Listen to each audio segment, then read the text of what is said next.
Hello सांगमाने good morning जय जगन्नाथ। प्रथम मोर ठाकुर घर को आपण को स्वागत करुच्ची।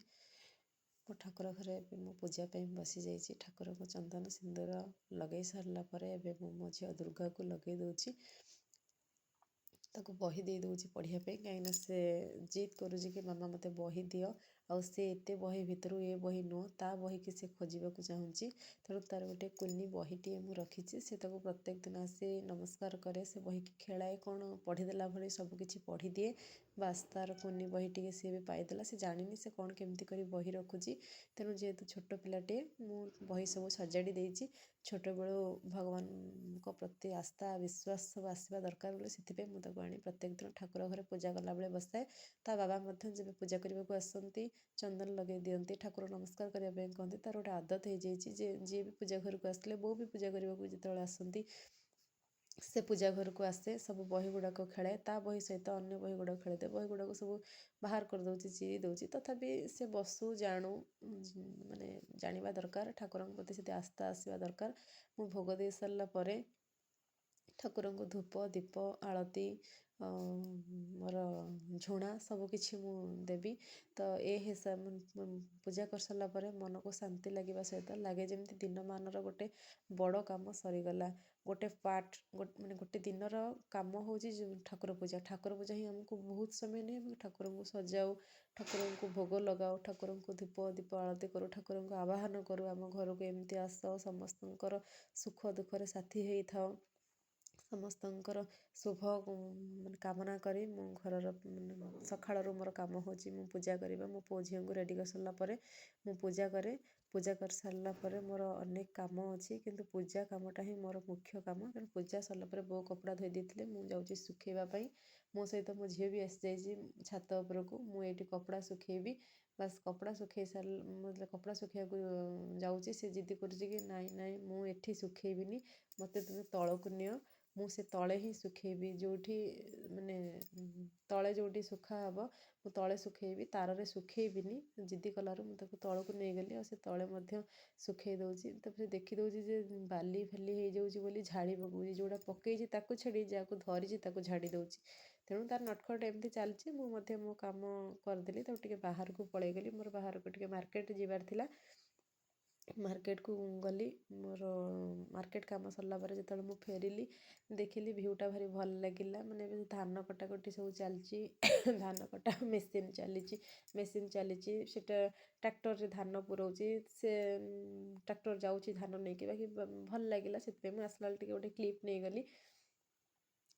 तापर आसी पहुँची गली देखला बेलू बो आमर बाड़ी सब झुडंग लगे झुडंग गचर झील सब तोली देती देखा कि मामा देख मुझे छुई सब तोली देती बोली मुझे कहूँ कि मामा कहीं तोड़िलु तापर देखे तो आज संडे स्पेशल थिला।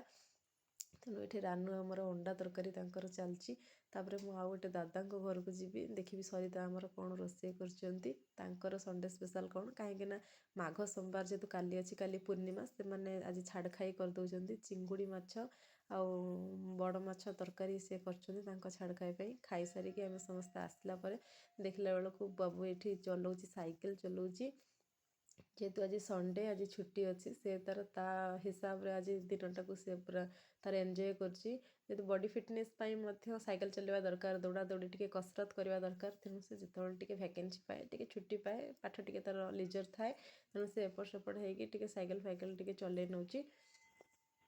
मत तो मु खाई बाहर को जाइली खाई सारा पर मत निद लगे कहीं मत थंडा हो जाइए मत जमा भी भल लगुन तेणु मुझे खेलुले मुझे जा शोई पड़ी उठिक देखला बेलू पूरा संध्या आमर 43तम चंचला ट्रॉफी बड़पल्ली ठारे चलती गाँव तो कहीं लोक भी नहांती समस्ते पलि पलि जाइए गाँटा जमी खाली खाली लगुच खेल सरीगला सब लोक मुहाँ धीरे धीरे गाँ मुहाँ हेले पलि आसवे मु धोई धोई होंगी चलि संध्या देवाई संध्या देली।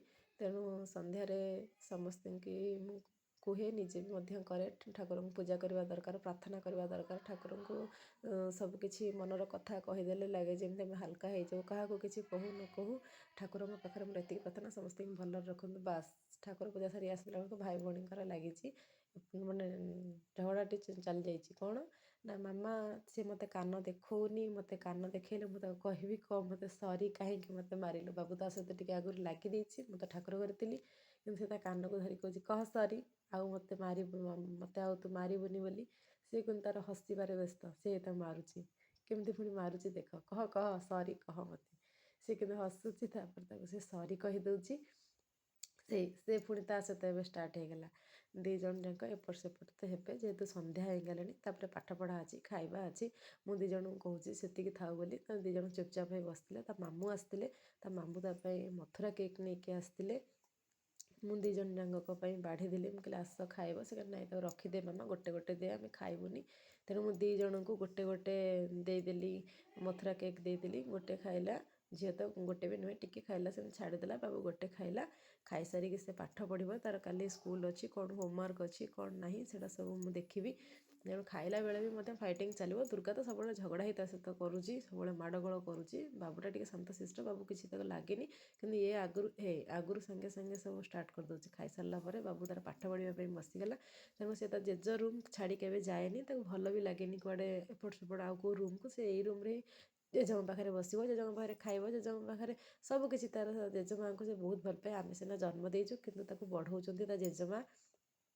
ଆମ ବାପା ବହୁତ ଭଲ। ଆମର ଦୁଇଟା ଯାକ ଛୁଆ ବି ଜେଜେମାଆଙ୍କୁ ବହୁତ ଭଲ ପାଆନ୍ତି। ତେଣୁ ତା ଜେଜେଙ୍କ ଘର ତାର ସେଇଠି ତାର ଷ୍ଟଡ଼ି ରୁମ୍ କରିଦେଲା ଭଳିଆ କରିଦେଇଛି। ସ୍ପେଶାଲ୍ ଷ୍ଟଡ଼ି ରୁମ୍ ଆମେ ତା ପାଇଁ ଏବେ ବନେଇ ଦେଉଛୁ। କିନ୍ତୁ ସେ ତାର ତା ଜେଜେଙ୍କ ଘରେ ଏଇଠି ବସିକି ସବୁ ରିଡ଼ିଙ୍ଗ କରିନେଉଛି, ପାଠ ପଢ଼ି ଦେଉଛି, ସବୁକିଛି। ତା ଜେଜେ ବି ମଧ୍ୟ ବସିଲେ ମଧ୍ୟ ସେ ବସି ପାଠ ପଢ଼େ। ତା ପାଠପଢ଼ା ସରିଲା ବେଳକୁ ମୁଁ ଭାବିଲି କି ଆଜି କ'ଣ ରୋଷେଇ ହେବ। ତେଣୁ ଯାଇକି ଦେଖିଲା ବେଳକୁ, ରୋଷେଇ ଘରୁ ଦେଖିଲା ବେଳକୁ ମାନେ ସେମିତି ଥୁଆ ହେଇଛି। ତ ମୁଁ ଫ୍ରିଜ୍ ପାଖକୁ ଗଲି, ରୁଟି କରିବି ନା ପିଠା କରିବି। ଦେଖିଲି କି ବିରି ଅରୁଆ ଚାଉଳ ବଟା ହେଇଛି କି ନାହିଁ। କିନ୍ତୁ ବୋଉ ଯେହେତୁ କାଲି ଯାଇଥିଲେ ପଳେଇ ମାମୁଁ ଘର, ଜାଣିଥିବେ, ସେ ଆମର କାଲିଠୁ ବଟା ହେଇଯାଇଥିଲା, କିଛି ରହିଯାଇଥିଲା। ତେଣୁ ଆଜି ପିଠା ହେବ। ଆଉ ସନ୍ତୁଳା କଥା ଯେତେବେଳେ ମୁଁ କହିଲି କି ଭାଉଜ ମୁଁ ଅଲରେଡ଼ି କରିଦେଇଛି, କାହିଁକିନା ତୁମେ କ୍ରିଷ୍ଣାକୁ ଯାଅ ପାଠ ପଢ଼େଇବ। ପାଠପଢ଼ା ଟିକେ ଯେମିତି ଲିଜର, ମୁଁ ଏପଟକୁ ପଳେଇ ଆସିଲି। ଦୁଇ ଭାଇ ଭଉଣୀ ଏପଟ ରୁମ୍କୁ ପଳେଇ ଆସିଲେ। ଏପଟ ରୁମ୍ରେ ଆସି ଟିକେ ମାଡ଼ଗୋଳ ହେଉଥିଲେ କି କ'ଣ। ମୁଁ ଆସି ଦେଖିଲା ବେଳକୁ ବେବି ସନ୍ତୁଳା ଅଲରେଡ଼ି କରିଦେଇଛନ୍ତି। ଥ୍ୟାଙ୍କ ୟୁ ସମସ୍ତଙ୍କୁ।